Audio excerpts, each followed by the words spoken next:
This is one of the more prominent things that most blog owners like to use and like to customize about their theme is what is displayed in their sidebar. Their sidebar is the little bar along the side that basically shows useful information that should or need to be accessed from any part of any page inside of your site. So different themes are going to have any number of sidebars available. Some will have one, some will have two, some will have as many as 14. So you're going to have a wide variety available depending upon the theme that you select. And we're going to go through each of these things one at a time. So the archives. The archives are basically exactly what they say they are. Archives will basically give you a list of month and year of all your old posts. So however many posts you have across however many months is going to show up in an archive list. You are going to be able to show the post counts, how many posts are within each month and year, and that will basically keep growing as your blog grows. One thing about the archives, though, is that as you maybe accumulate up to 4 years worth of blog posts, that list is going to get pretty long. So WordPress gave you the option to display it as a drop-down.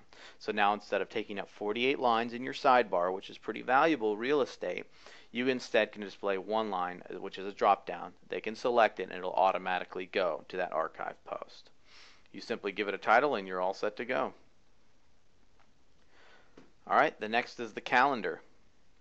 If people want to go over maybe a posting that you did maybe earlier in the month but not necessarily old enough to go through the archives, which is over a month old, you usually want to be able to access that through the calendar.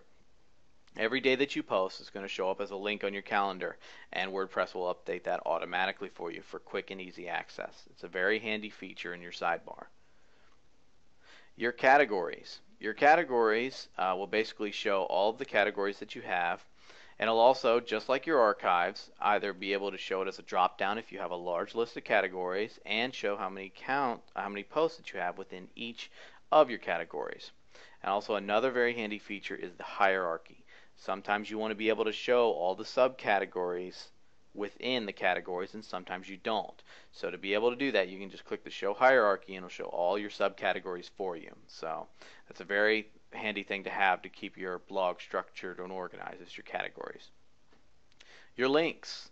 Your links is basically, like I said, your blog roll. You can show every single link here, and you have your different options available, such as the description if you decided to put one in there, and also an image, which is an advanced feature if you wanted to have an image next to each link. But the handy part about this was that if you want to, you can only show a certain category of links in this individual link section. So let's say if you want to have your links to your blog roll, but then you created another category, you can put in, you can save this, minimize that, and you can create another link section that shows a different category in there as well. So it's very handy to have.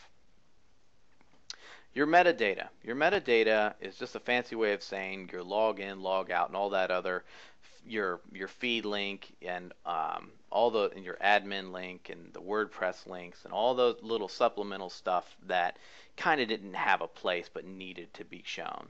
So this will give you all those little links that you need to have on your site, especially if you have registered users that log in and interact with your site on a logged in basis versus a guest basis. So the metadata is very important to have if you have that kind of stuff.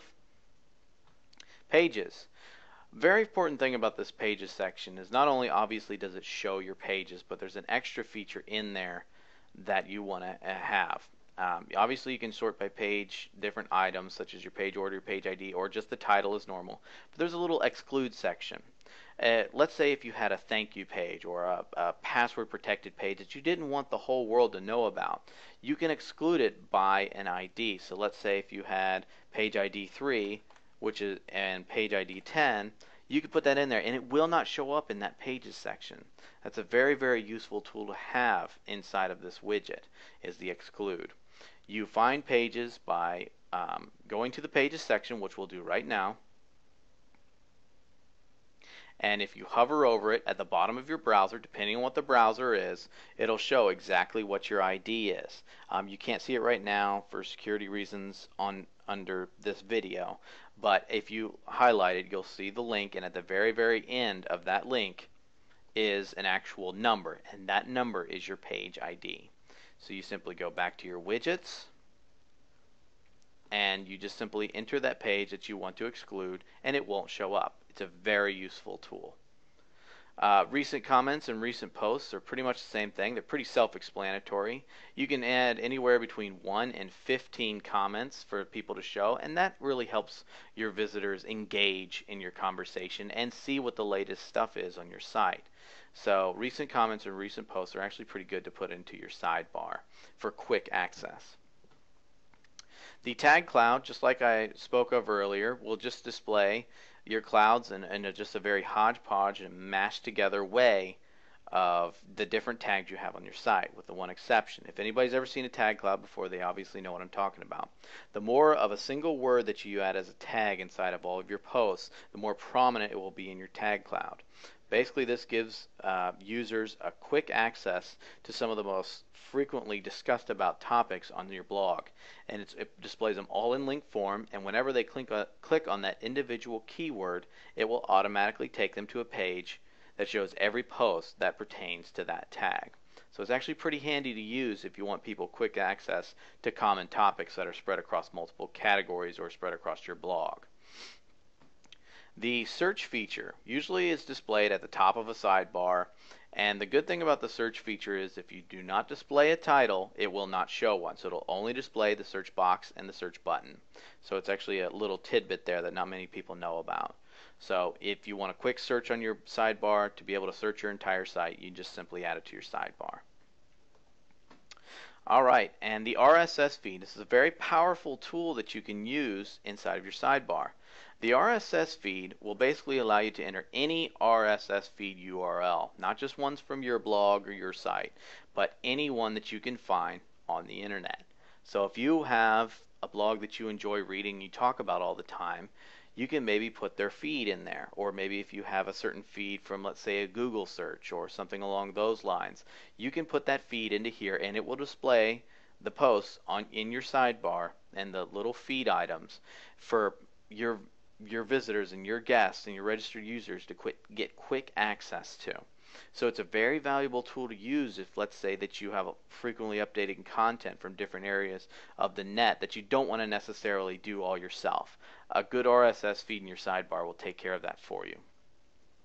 And I saved one of the most commonly used, widely flexible, and one of the best widgets in the entire arsenal of widgets you have with WordPress for last. And that is your text. And this is basically a free-for-all, do anything you want, arbitrary text or HTML section. If you want to add a simple welcome comment, if you wanted to add latest news here, if you wanted to add AdSense code, if you wanted to add an opt-in code from, let's say, an autoresponder, you can add anything you want into this text box. We'll also go over things such as shortcodes later, but you can even add things along those lines as well. You can add just about anything into this text box and have it displayed upon your sidebar. It's a very, very, very powerful tool that's available because of how flexible it is. So, a couple other quick things I wanted to go over real quick is that you can add multiple of the same thing inside of your sidebar. Let's say if I had 3 different text things that I wanted to add, I can add them all into the same sidebar, which is a very handy tool. Also, let's say if you're working on something, let's say such as text or something along those lines, and you wanted to continue working on it, but you didn't want to necessarily show it on your sidebar just yet, you can keep it in the inactive widgets section. That will still save all the data that's inside of it, but it will not display it on your sidebar. So it's actually a pretty useful tool to have. And anytime you ever want to get rid of something in your sidebar, just simply drag it out and it'll go away. Same thing with the inactive widgets. You say, I don't actually want to add this to my sidebar, I want to get rid of it, just drag it out and it'll auto update for you. You can also reorder your sidebar by simply dragging and dropping. There's no need to save, it saves everything automatically for you. So it's a very handy and very, very robust tool to use. And that pretty much does it for widgets. One other thing is that a lot of plugins will add widgets automatically to this section.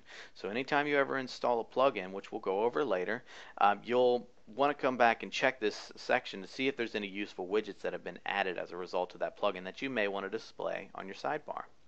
Well, that pretty much does it for widgets. We'll see you in the next video.